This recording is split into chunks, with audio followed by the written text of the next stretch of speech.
இன்றைய நித்திய வார்த்தை யோபு 23 அதிகாரம் 10 சொல்லுகிறது, நான் போகும் வழியை அவர் அறிவார். என் அன்பு தேவ பிள்ளையே, நீ எந்தெந்த சூழ்நிலையில இருக்கீங்கன்னு என் தேவன் அறிந்தவராக இருக்கார்.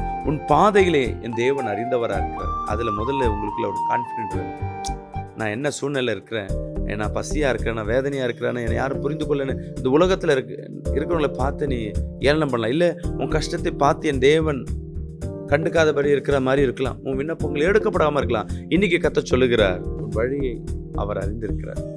எல்லா காரியங்களும் அவருக்கு தெரியுங்க.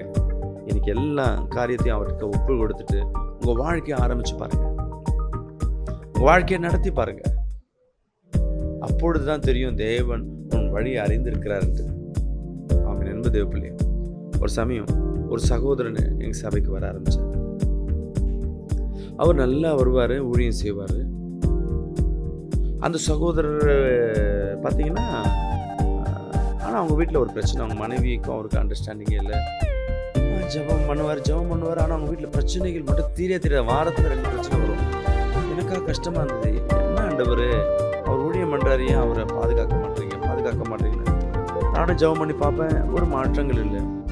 ஒரு முறை என்ன பண்ணுறேன், நான் வழக்கம் போகிற வழியை விட்டுட்டு அந்த பக்கமாக போய்ட்டு வேறு ஒரு வழியில் நான் மாறி போகிறேன். அது ஏதோ ஒரு சூழ்நிலை, ரோடு பிளாக்காக இருக்கிறதா. அங்கே போனால் அந்த இடத்துல ஒரு டீ கடையில் உட்காந்து ஒருத்தர் சிகரெட் அடிக்கிறார். இவர் எங்கேயும் பார்த்த மாதிரி நான் கடந்து போயிட்டேன். போன மாதிரி தான் தெரியும் என் கூட ஊழியம் செய்கிறது மனுஷன். நான் என்ன பண்ணுறேன், திருப்பி அவர் தான் திருப்பி தூரத்தில் வந்து இந்த வண்டியை நிறுத்திட்டு அவருக்கு பார்க்குறேன். அவர் தான் மனசே கஷ்டமாக போயிடுச்சு. அப்போ தெரியும் அவருக்கு, தேவனுக்கு. அப்போ தான் யோசிக்கிறேன், ஏன் இவர் வாழ்க்கையில் மாற்றம் ஏற்படுங்க.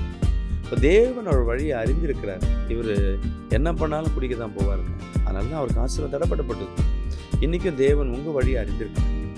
இல்லை, இன்றைக்கி பாவம், மற்றவங்க துன்புறுத்துகிற காரியம், பிடிவாதங்கள், கோபங்கள், இதெல்லாம் விட்டுடுங்க.